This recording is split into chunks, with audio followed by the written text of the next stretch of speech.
And then obviously the winless streak came next. What were some of the conversations inside the locker room, and were there things off the field that no one else saw that maybe you liked and that encouraged you still throughout that? No. At the start of that, no. There was nothing that I saw that I liked. After about 5 or 6 games, we started to play well again, and I knew it was going to turn. But the first 5 or 6 losses that we had, there's something about it that none of it felt right. And I think the thing that was getting us was they were all by 1-0. Right? I think it's very difficult to. I mean, if you lose 5 or 6-0, it's consistently. It's like, okay, when you lose by 1-0, it's like, man, we're close. What's not working? What's going on? So it was trying to find a way through that. First of all, we stayed positive.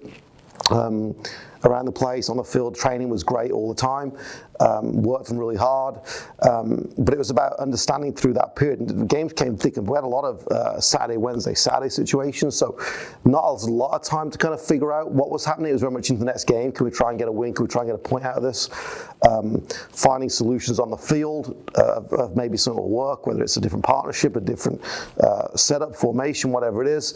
But it became pretty clear after 5 or 6, 7 games that for us to get some sustainability back, some quality, some understanding, was we've got to go back to the system that we know the best, that me and my staff know the best, which we hadn't really done this season. It was the 4-4-2 diamond. We went back to that, and we played Hartford and dominated Hartford. Lost 2-1.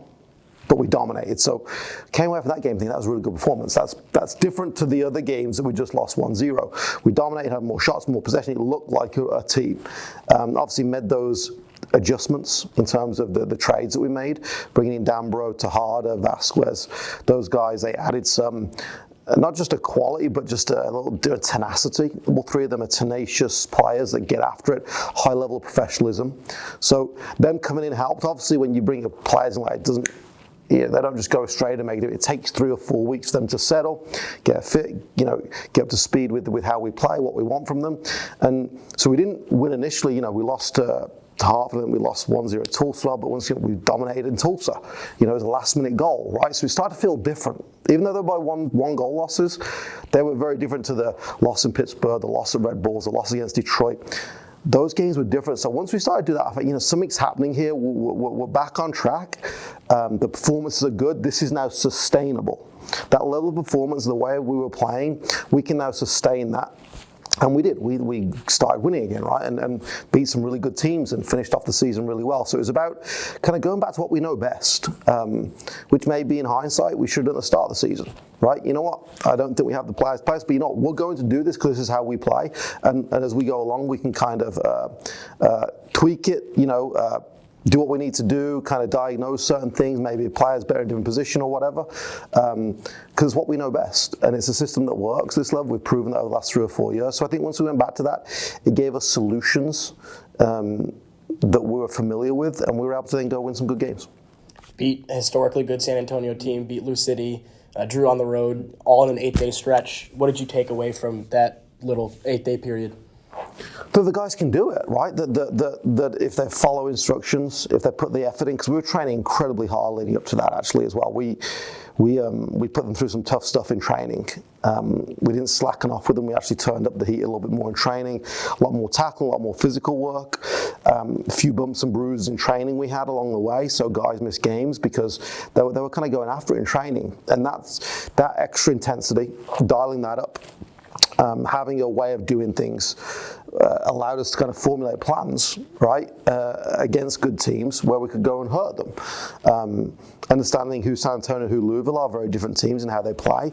We formulated plans. The guys followed it perfectly, and the guys got the 3 points, which they deserved. It was tremendous work to get those 3 points. So it showed that, if you're willing to work incredibly hard every single day and kind of flirt with that line of kind of, the intensity line that we call it, is like you got to go a little bit past it at times, to risk injury, risk getting hurt. But if you play under it, then you end up coming out with bad results because you're kind of holding back a little bit. So the guys really pushed through that really well. We knew that the run was going to change, like I said, way before it did, because training was really good.